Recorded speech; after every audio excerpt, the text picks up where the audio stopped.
Hər vaxtınız xeyir, dəyərli izləyicilər. Bu gün hüquq və ədalət seriyasının növbəti görkəmli nümayəndəsi ilə sizləri tanış etmək istəyirəm. Ronald Dworkin müasir hüquq və ədalət fəlsəfəsinin ən görkəmli nümayəndələrindən biri hesab olunur. O, hüquq nəzəriyyəsi və konstitusiya hüququ sahəsində dərin və təsirli ideyalar irəli sürmüşdür.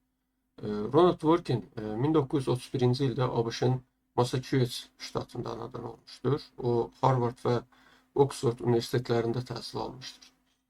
Dworkin həm ABŞ-da, həm də Böyük Britaniyada nüfuzlu universitetlərdə, məsələn, Yale Universitetində, Oxfordda, London College-da, o cümlədən New York Universitetində müəllim və tədqiqatçı kimi fəaliyyət göstərmişdir. Dworkinin yaradıcılığı əsasən hüquq və ədalət, legal hüquqlar, mənəvi prinsiplərin hüquqda rolu, məhkəmələrin qərar vermə prosesi mövzularına əhatə edir. O, legal pozitivizmi kəskin şəkildə tənqid edərək bildirirdi ki, hüquq təkcə yazılı qanunlardan ibarət deyil, həm də ədalət, vicdanlılıq və insan hüquqları kimi mənəvi prinsiplərə əsaslanmalıdır.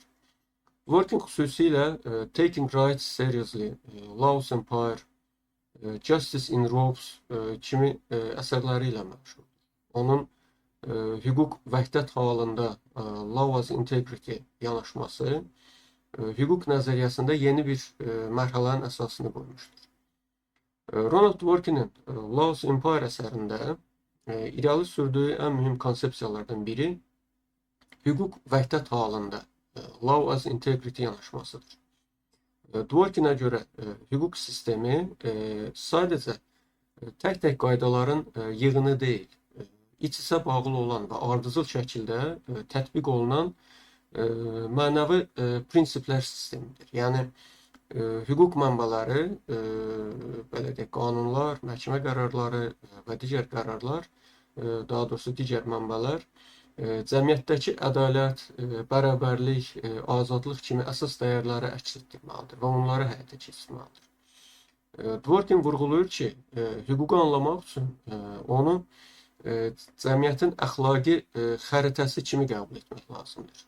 Qanunlar bu xəritədə cəmiyyətin qəbul etdiyi ədalət dəyərlərinin ifadəsidir. Buna görə də hüququn təfsiri sadəcə formal proses deyil, dəyərlərə əsaslanan və ədalətə həssas olan bir fəaliyyətdir. Hüququn yaradılması və tətbiqi zamanı əsas sual belə olmalıdır. Yəni, bu norma ədalətə xidmət edirmi?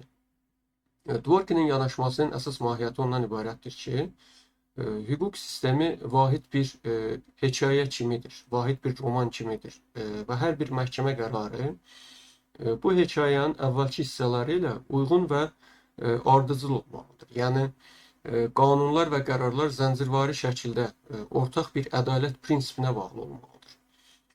Dworkin yazır ki, hüquq vəhdət halında, əgər hüququ vəhdət halında qəbul etsək, hakimlər mümkün olduğu qədər təsəvvür etməlidirlər ki, hüquq, ədalət, vicdanlılıq və zəruri hüquqi prosedur prinsipləri üzərində qurulmuş vahid və ardıcıl bir sxemdir.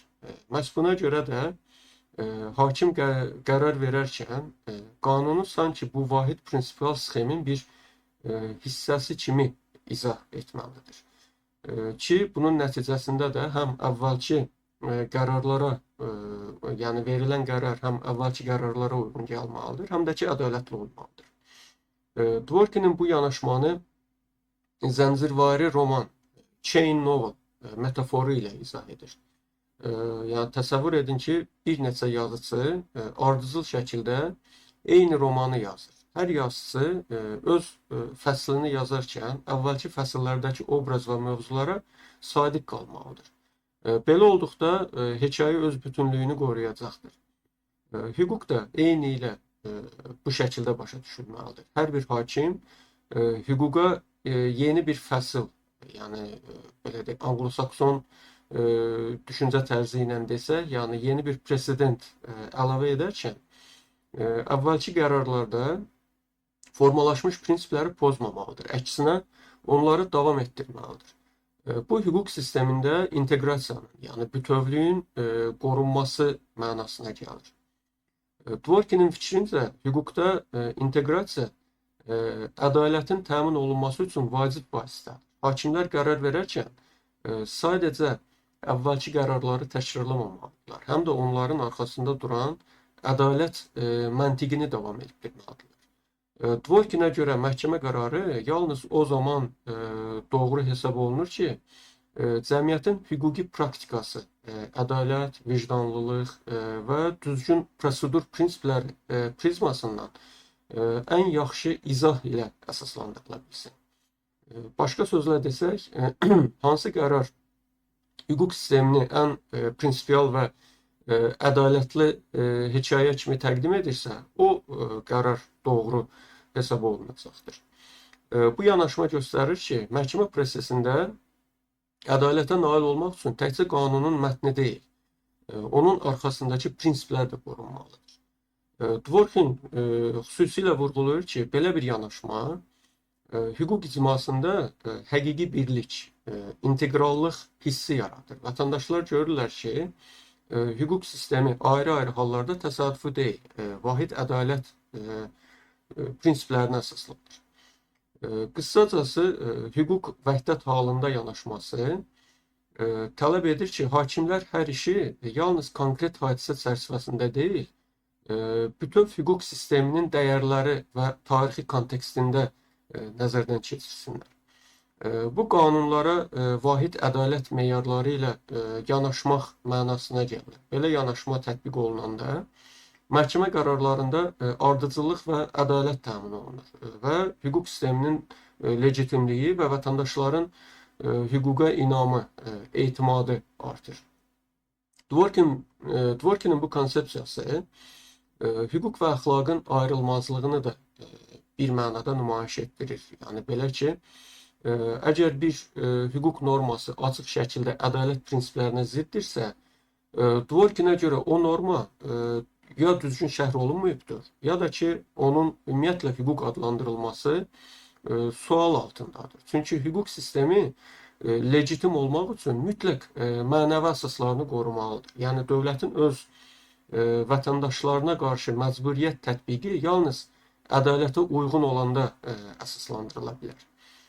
Buna görə də hüquq sistemindəki yazılı qaydalar daim hüququn əsas dəyərləri olan, məsələn, ədalət, bərabərlik, humanizm, yəni bu dəyərlər ilə uyğunlaşmalıdır.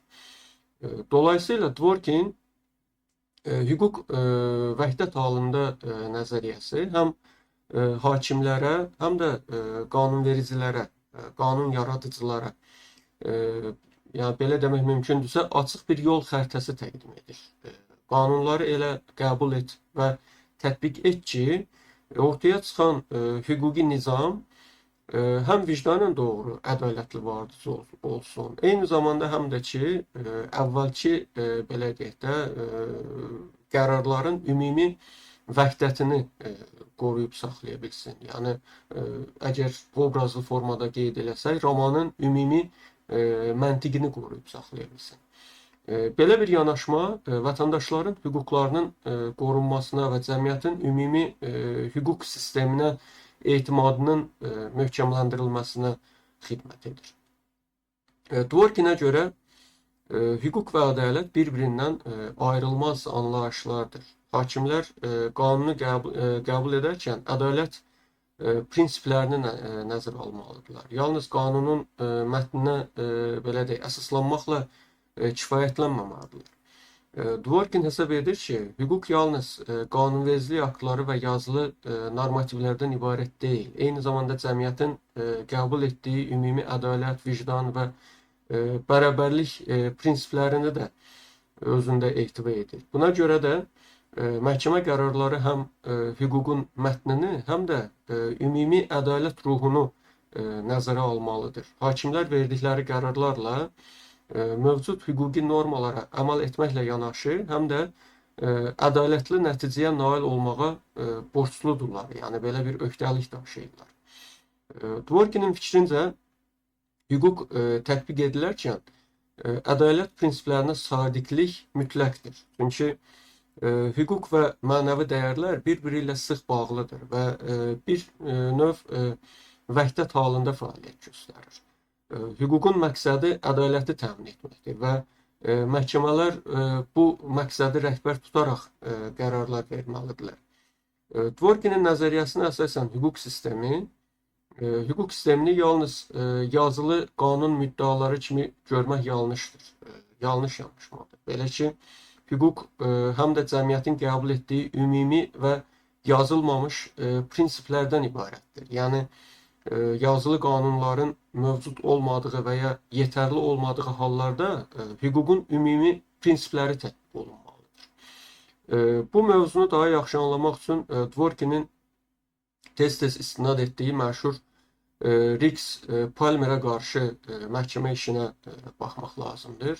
Bu işdə bir nəfər öz babasını öldürərək mirasını almaq istəyirdi. Halbuki qanunvericilikdə belə hallarda mirasdan məhrum etmə ilə bağlı konkret norma yox idi. Yəni söhbət ABŞ-dan gedir, 1889-cu ildən söhbət gedir və buna baxmayaraq məhkəmə heç kəs öz cinayətindən fayda götürməməlidir kimi ümumi ədalət prinsipinə əsaslanaraq qatili mirasdan məhrum edir. Bu nümunə göstərir ki, məhkəmələr sadəcə formal qanun mətninə əsaslanmaqla kifayətlənmirlər. Daha yüksək ədalət prinsiplərini istinad edirlər. Dworkinə görə belə prinsiplərə əsaslanan qərarlar hüquq sisteminin legitimliyini və ədalətə uyğunluğunu təmin edir. Əgər yalnız qanunların mətni rəhbər götürülərsə, ədalət hüquqdan ayrılmış olur. Halbuki hüquq və ədalət birgə işləməlidir. Hüquq yalnız dövlətin iradəsi deyil, cəmiyyətin ədalət anlayışının hüquqi ifadəsidir. Yəni məhz bu baxımdan Dworkin vurğulayır ki, qanunvericilikdə boşluq yarandıqda və ya qanunun tətbiqi açıq-aşkar ədalətsiz nəticəyə səbəb olduqda hakimlər hüququn ruhuna, yəni hüquq sisteminin əsas prinsiplərinə və məqsədlərinə müraciət etməlidirlər. Əks halda hüquq ədalət məqsədindən uzaqlaşar və cəmiyyətdə hüquqa olan etimad müəyyən mənada azalar, sarsılar. Qısacası, hüquq və ədalət arasında əlaqə, ayrılmaz əlaqə mövcuddur. Qanunlar ədalət prinsipini həyata keçirmək üçün mövcuddurlar. Yəni, qanunların əsas məqsədi məhz ədalətə nail olunmasıdır. Hüquq sisteminin legitimliyi isə onun ədalətə uyğun olmasından asılıdır. Dworkinə görə hüququn təməl dəyərləri ədalət, bərabərlik, vicdanlılıq və obyektivlik bunlar hüquq qaydalarının məzmununda və tətbiqində daim nəzərə alınmalıdırlar. Legal pozitivizmin ümumiyyətlə legal pozitivizm ənənəvi olaraq iddia edir ki, hüquq yalnız sosial faktlara, yəni rəsmi qanunverici orqanın qəbul etdiyi qaydalara əsaslanan normativlər toplusudur. Pozitivistlərə görə hüququ öyrənmək üçün onun mənəvi, əxlaqi məzmununu nəzərə almağa ehtiyac yoxdur. Bu yanaşmaya əsasən hüquq normasının etibarlılığı onun ədalətli olub olmamasından asılı deyil. Əsas meyar həmin qaydanın səlahiyyətli orqan tərəfindən müəyyən olunmuş prosedur daxilində qəbul olunmasıdır. Və Ronald Dworkin bu yanaşmanı köklü şəkildə tənqid edir. Onun fikrincə, hüquq yalnız yazılı qaydalardan ibarət deyil və hüququ başa düşmək üçün onun arxasında dayanan mənəvi prinsipləri də nəzərə almaq lazımdır. Dworkin vurğulayır ki, hüquq nəzəriyyəsi təkcə hüquq nədir sualına cavab verməklə kifayətlənməməlidir. Həm də hüquqi məsələlər necə həll olunmalıdır sualını cavablandırmalıdır. Bu səbəbdən o pozitivizmin hüququ yalnız institusional, belə deyək, formal qaydalar çərçivəsində izah etməsinə qarşı çıxırdı və hüququn ədalət ideyası ilə sıx bağlı olduğunu müdafiə edirdi. Dworkin xüsusilə Hart kimi aparıcı legal pozitivistlərin fikirlərini kəskin tənqid etmişdir. Hart'ın Rule of Recognition adlandırdığı əsas prinsipə görə hər bir hüquq sistemində etibarlı hüquq normalarını müəyyən edən bir ali qayda mövcuddur. Yəni hüquq norması həmin ali qaydaya uyğun olduğu üçün müəyyən hüquqi qüvvəyə malik sayılır. Dworkin isə bildirirdi ki, belə bir master qayda anlayışı reallığa tam uyğun gəlmir. Çünki hüquq sistemində elə hallar olur ki, müəyyən hüquqlar və prinsiplər yazılı qanunlarda açıq şəkildə əks olunmasa belə, cəmiyyət tərəfindən qəbul olunan və qorunan dəyərlər kimi mövcud olur. Yəni Dworkinə görə hüquq sistemində bəzən elə mübahisəli vəziyyətlər yaranır ki, qaydanın mövcudluğu və tətbiqi haqqında hüquqşünaslar və cəmiyyət arasında ciddi fikir ayrılıqları olsa da, həmin vəziyyətdə insanların hüquqları hələ də tanınmalı və qorunmalıdır. Dworkin iddia edir ki, belə hallarda hüquq yalnız yazılı qaydalarla deyil, eyni zamanda hüquq sisteminin əsasını təşkil edən daha dərin prinsiplərlə müəyyən olunur. O prinsipləri hüququn ayrılmaz hissəsi kimi təqdim edir və qeyd edir ki, bu prinsipləri nəzərə almadan hüququ başa düşmək və tətbiq etmək mümkün deyil. Belə bir nəticəyə gəlmək olar ki, əgər hüququn prinsipləri də hüququn bir hissəsidirsə, onda hüququ yalnız sosial mənşəli qaydalarla izah edən pozitivist yanaşma yanlışdır. Yəni Dworkin hüququ əxlaqdan tam ayırmaq fikrini qəbul etmirdi. Onun fikrincə hüquqi qərarların qəbulunda həmişə müəyyən mənəvi dəyərlərə istinad olunur. Yəni hüquq yalnız formal və texniki bir sistem deyil, həm də ədalət, vicdan və bərabərlik kimi mənəvi prinsipləri söykənən normativ sistemdir. Dworkinin yanaşması göstərir ki, hüquq və əxlaq arasında dərin və ayrılmaz bir əlaqə mövcuddur. Hüququn tətbiqi zamanı verilən qərarlar yalnız qanunların mətninə deyil, eyni zamanda cəmiyyətin ədalət gözləntilərinə cavab verməlidir. Məhz bu baxımdan da Dworkin hüququ canlı və ədalət yönümlü bir sistem kimi təqdim edir və hesab edir ki, hər bir hüquqi qərar əslində cəmiyyətin mənəvi dəyərlərini ifadə etməlidir. Dworkinin yanaşması ənənəvi hüquqi pozitivistlərin mövqeyindən ciddi şəkildə fərqlənir. Ənənəvi hüquq nəzəriyyəsində, xüsusilə Hartın irəli sürdüyü hüquqi pozitivizmə görə, belə hallarda hakimlərə geniş diskresiya verilir. Yəni hüquq norması və ya president mövcud olmayanda hakimlər faktiki olaraq qanunverici kimi çıxış edərək, yəni hüquq normasını yeni bir hüquq norması yarada bilərlər. Bu yanaşmada hakimlər bir növ qanunun boşluğunu doldurmaq və yeni qərarlar formalaşdırmaq hüququna malikdirlər. Lakin Dworkin bu fikirlər razılaşmır və bildirirdi ki, hakimlər hətta ən çətin hallarda belə tam sərbəst deyillər. Onun fikrincə, hüquq sistemi elə formalaşıb ki, hər bir hüquqi məsələnin doğru cavabı mütləq mövcuddur. Sadəcə bu cavabı tapmaq üçün hakimlər hüququn ümumi prinsiplərinə, mənəvi əsaslarına və əvvəlki hüquqi qərarların ruhuna müraciət etməlidirlər. Dworkinə görə hakimlər yeni hüquq yaratmır. Əksinə, mövcud hüququ ən ədalətli şəkildə şərh edərək tətbiq edirlər. Bu fikri izah etmək üçün Dworkin ideal bir hakim obrazı, hakim Herkules konsepsiyasını təqdim edir.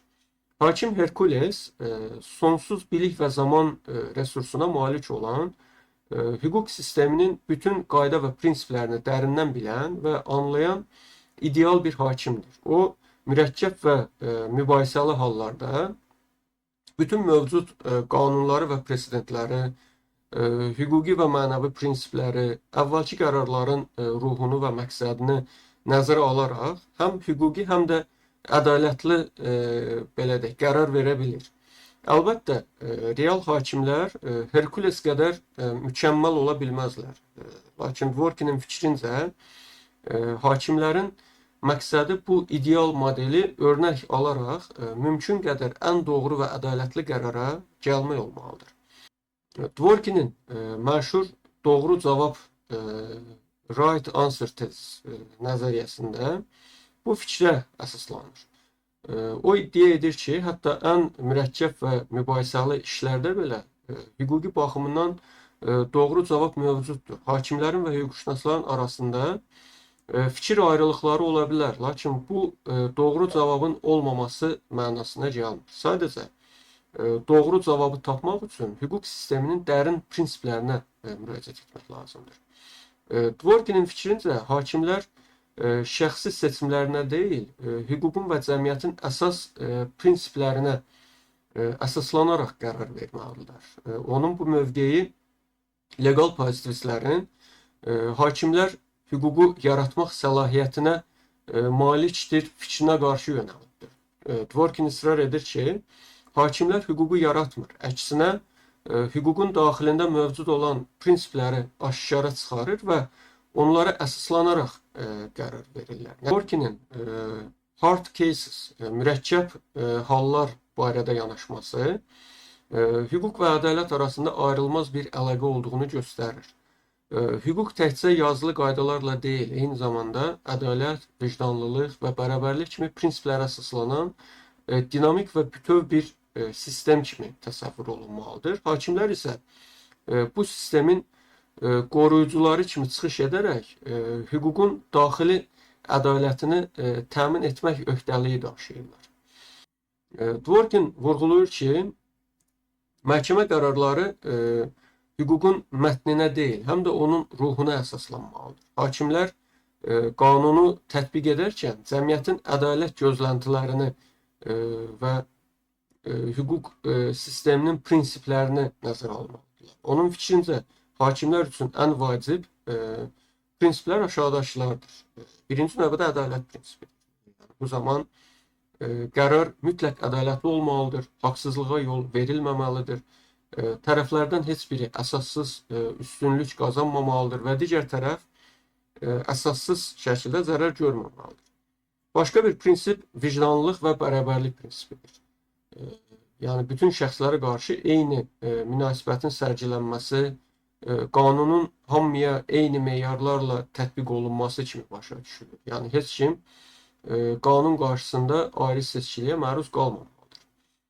Digər tərəfdən hüquqi vəhdət prinsipi də Dworkin'in qeyd elədiyi prinsiplərdən biridir ki, söhbət hakimin qərarının hüquq sisteminin bütövlüyü və ardıcıllığına uyğun olmasından gedir. Bu zaman qərar, yəni əvvəlki presidentlər və ümumi hüquq prinsipləri ilə uzlaşmalıdır. Həmçinin dürüst belə deyək, prosedur prinsipi də mühüm prinsiplərdən biri kimi qeyd olunur. Söhbət, yəni ədalətli məhkəmə prosesi prinsipindən gedir ki, mahiyyəti məhkəmə prosesinin şəffaf, qərəzsiz və obyektiv aparılması, o cümlədən tərəflərin dinlənilməsi və sübutların düzgün qiymətləndirilməsini əhatə edir.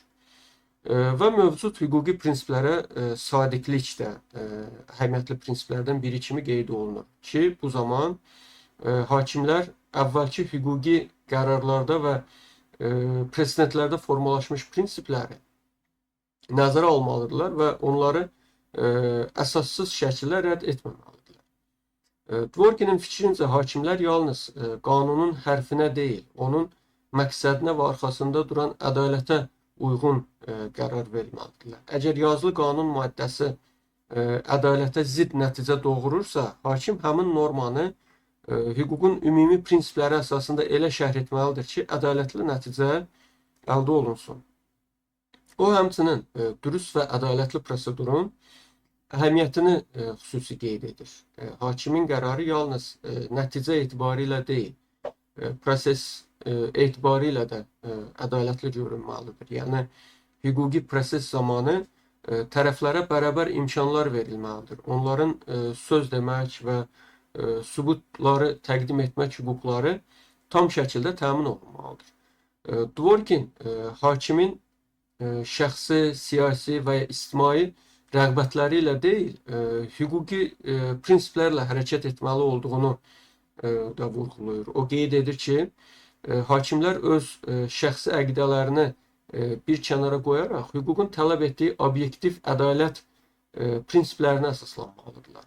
Beləliklə hakimlər nə tamamilə əxlaqi dəyərlərini tətbiq etməlidirlər, nə də kör-körənə qanunun sözünə bağlı qalmalıdırlar. Dworkin Justice in Robes əsərində qeyd edir ki, hakimlər ictimai əxlaq və hüquq prinsipləri arasında müəyyən bir tarazlıq tapmalıdırlar. Onun fikrincə hakimin vəzifəsi cəmiyyətin qəbul etdiyi ədalət prinsiplərinə əsaslanaraq mümkün olan ən yaxşı hüquqi qərarı qəbul etməkdir.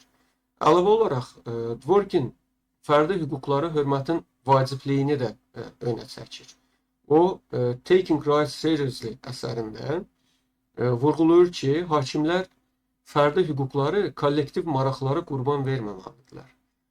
Belə hüquqlar Trump kartı, belə deyək də, üstün hüquq xarakteri daşıyır və dövlətin yaxud da ki, cəmiyyətin maraqlarına qarşı belə qorunmalıdırlar. Dworkinin fikrincə, hakimlər qərar verərkən həm hüquq normasının mətnini, həm də hüququn ümumi prinsiplərini rəhbər tutmalıdırlar. Hüququn məqsədi yalnız qaydalara formal riayət etmək deyil, həqiqi ədaləti təmin etməkdir. Məhkəmə qərarı yalnız o zaman düzgün sayılır ki, qanunun və hüquq sisteminin ümumi prinsiplərinə uyğun ədalətli və vicdanlı olsun. Beləliklə, Ronald Dworkinin hüquq fəlsəfəsində əsas ideya ondan ibarətdir ki, hüquq ədalətdən ayrı düşə bilməz.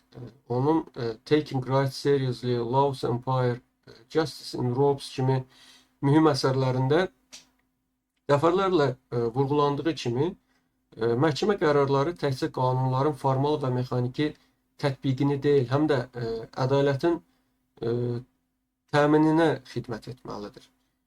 Dworkinin fikrincə hakimlər qanunları şərh edərkən cəmiyyətin əsas ədalət prinsiplərini, vicdan və bərabərlik meyarlarını nəzərə almalıdırlar. O hesab edir ki, qanun boşluqları və ya çətin hüquqi məsələlər ortaya çıxdıqda hakimlər yalnız yazılı qanunla kifayətlənməməlidir.